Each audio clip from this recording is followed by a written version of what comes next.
You are Hart, and they don't own you, and they wish that they did. So they want to, with Bryan Danielson, they call him Daniel Bryan, just so they can own his name, so he can never use that again. Yeah. Not that there's anywhere else to go, but. Yeah, and I see some of these guys, and like even John Morrison, I think he's got some, really good potential. He does some phenomenal stuff, but somebody needs to call him aside and say more isn't better. One high spot at the right time gets an incredible reaction. If you do 10 of the same thing, people start taking it for granted. They don't even know what the hell. It's like, like Dynamite Kid was possibly the best worker I ever saw, and he could do all that stuff, but the thing that really set him apart or made him special was that he would just do one at the right time, and everyone would be like, whoa, And how did you feel about his book, by the way? I felt more sorry for him. He's sort of a pathetic casualty to the poster child to drug and steroid abuse and all like that, but, it was kind of all over the place, and all kinds of probably a byproduct of his state of mind. But I think he just wrote it because he was broke. That's basically what I thought. But he's a guy. There's a lot of guys out there, and it's part of the unfortunate syndrome of the business where guys.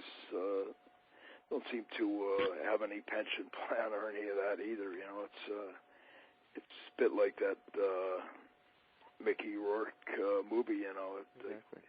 And a lot of them blow their money, or they don't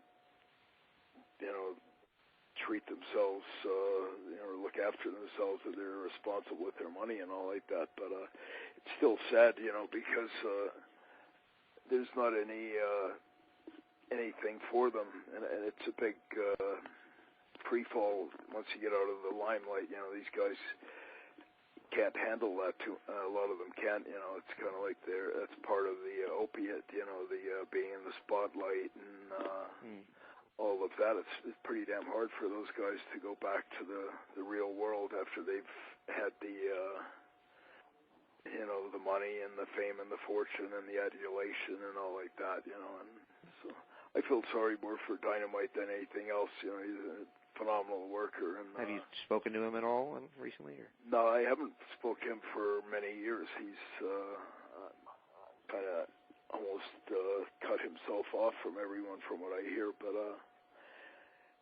he's a guy that I certainly have a lot of respect for what he gave to the business. So he was a phenomenal worker and really a cutting-edge type. And there was a lot of those guys. That was one of the other things I'm most proud about with Stampede is how many of those guys are really kind of cutting edge or trendsetters, like Pillman and like Dynamite, and Schultz was another one, who got kind of shafted at that John Stossel thing. It's the Stossel thing, yeah, that was. Yeah, I felt bad, I thought Schultz, to his credit, was basically defending the honor of the business, and they threw him under the bus, and I don't blame him for being bitter for that. Somebody said he was basically told to do it. So we'll let you go in here in just a minute because I can tell you need to use the phone. But yeah, no problem. Keep going as long as you want. Just I do want to ask you, with your book being as open and honest as it is, and you guys. Yeah, that's one of the things that I think people, in reading reviews of it so far, have said is that there's a lot of things out there that are controversial, and your book is titled Straight from the Heart, so this is obviously something that you wanted to get out there and for the fans to hear and know the story of. What is your hope for the people who are just reading this book, who both know and don't know much about you and what you did in the business? What is your hope for people who read this to take from it? I'm hoping that they get some honest, insightful, objective perspective on some things. Obviously been a lot of really controversial, hot-button things involving the Harts. It's almost remarkable how many of maybe the biggest stories in maybe in wrestling history have somehow they're encompassed, unfortunately Owen's death or Benoit's or Pillman's or the Montreal thing. So as I said at the outset, I was sort of in the eye of the hurricane of that not so perfect storm, so I felt, like I had a pretty unique and first-hand perspective about all that, and at the same time I'm not part of WWE or not attached to anyone, so I'm not really trying to skew it for any particular purpose. I was just trying to lay it out there, but I was also, beyond all that, trying to render perspective about the whole business from somebody that's been, in every damn facet of the business, as a booker, as a trainer, as a promoter, as a wrestler, so, and been all around the world too, so I found myself uniquely qualified to do that. And, somebody that grew up in the business, whose father was in the business since the 1920s, and I was exposed to all like the Lou Theszes and the Dory Funk Seniors and the Harley races and the all of that, so I've sort of put it all into perspective, and I feel like I accomplished that. It's fascinating or remarkable even when you think that like my dad's roots go back to the 20s, but the guys who started him were like Jack Taylor, who was Farmer Burns' main guy, with back in with Frank Gotch and all like that. So we got a drum solo in the background now too. Yeah, it sounds like they're we're at a Kiss concert or something. Yeah, but I'm glad you guys can do some no problem editing, but yeah, beyond all that, I just wanted to basically kind of lay it all out there and render some enlightened perspective about things. Absolutely, and it was. I've read your brother's book. I've read some of Diana's book. It was a little bit out there. I got to be honest with you. So I got to be honest. I kind of skimmed it. But I read Martha's book. I feel like I've read a lot about you guys, and I told Brett this, and I'll tell you this. It's an honor to talk to you guys. If I don't ask a lot about your dad, I just don't want to cross any lines and all that. But I appreciate you spending as much time as you have with us, and I appreciate all your. And I apologize for the noise pollution. I don't know what the heck was going on there, but I'd be more than happy to talk about Stu any time too.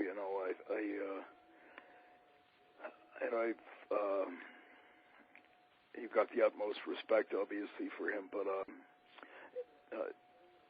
I'd like to have seen Brett give him a better. I didn't think that was the greatest speech at the Hall of Fame last year either, but I'd certainly. Appreciate. You guys sound like fans, and and I got to be honest, I am a fan. And when you talk about the Stampede stuff from the '80s, and I'm going to tell you the truth. Being a smart mark, being a big wrestling fan, I went out of my way to make sure that I got VHS copies of that stuff and whatever I could find of it to get to watch it. This is before I put it on DVD and all that, but that stuff did make its way to the fans who weren't necessarily in the Stampede area. I was in New Jersey at the time. I'm in Arizona now, but it was that stuff did find its way out there, and it was ahead of its time. It was revolutionary, and I thank you for being part of that. Oh, I thank you very much. I've always been obliged to the fans because you guys are the ones who, if not for the fans, none of us would be anybody, and any of the wrestlers who don't understand or appreciate that have no business being in the business. They're marks for themselves or whatever, but it's the fans that essentially grease the wheels for everyone, and I'm still hoping, it might be my underlying, objective or hope that maybe the book, kind of possibly ignite some kind of a little fire. I still think the business needs to go back to the grassroots. I'd like to see the territories and all like that. I have the utmost respect for these new promotions. I feel bad for them because I can relate to them because it's like a no-win situation. You go to all kinds of trouble to get them off the ground and invest your time and money and all of that. And if you turn out any decent talent, the WWE steals it and doesn't give you anything or any credit or anything, and it's kind of if WWE had any brains, they would be, going out of the way to help Ring of Honor or whatever. I'm not even up on all that, but, that's what the business needs right now is to really, really re-sow the seeds at the grassroots all over the damn world. Yeah. Japan and England and States, Canada, Australia, whatever, and they really need to do that. And it's not an overnight. It's going to take some time and some effort and some collaboration and all like that. But I got to be honest with you. When I grew up in the business, I lived in New Jersey, so of course I was WWF country. But we still got the NWA. There was the Memphis stuff that you can get if you went out and tried to find it.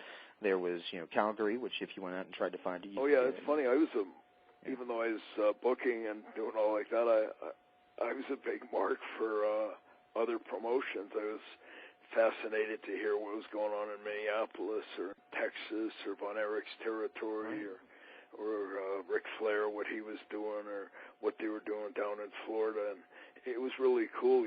Somebody would say, Randy Savage is doing such and such, or, they did a big angle in Detroit with the Sheik or somebody, Roddy Piper and Rick Martel down in Portland, or Inoki's really got a hot angle over there with Brody. And I was like, even though I was smart and I was sending guys to Japan, I was, fascinated and, captivated by all that. And I hope one day in the near future we do have an array, a cast of characters like the guys you just mentioned. It's not now, but hopefully down the line we will see that happen. I'm hoping I see as I pointed out to Vinny, I hope the torch is passed to the next generation and it's still burning brightly and not flickering feebly, which is what it is right now, That's the other thing that pisses me off. It's all lip service and kind of, spin doctoring or whatever. But when I hear them saying, they allude to some bull crap about some number of hits on some website or some cable TV ratings or some crap and tell you that the business has never been in better shape, I just sort of roll my eyes and say, I guess they have to say that to sustain their dwindling fan base. But, if they actually believe that, then there's something wrong because, that's not the case. You don't go to the store now and see, kids wearing wrestling shirts. No, and you don't, just from a old school type, I just don't see that many guys that really, kind of blow you away when you see them in the ring, or they're like you're really hooked and you got to tune in next week and all of that, It's like, and I used to be like that, even during the heyday of in the 90s or whatever, even when I wasn't, working for WWE, I was still fascinated even when WCW and WWF were at war, you're still intrigued with stuff, or it still used to intrigue me when they'd bring in somebody like Sid Vicious, or they'd bring in somebody who had been the big thing in WCW and like Undertaker or Benoit, Jericho. It used to be kind of cool when they could still raid the other guy or whatever, It was I don't see that anymore, There's not too many guys like right now, all they can do is bring back, retreads, or guys that have been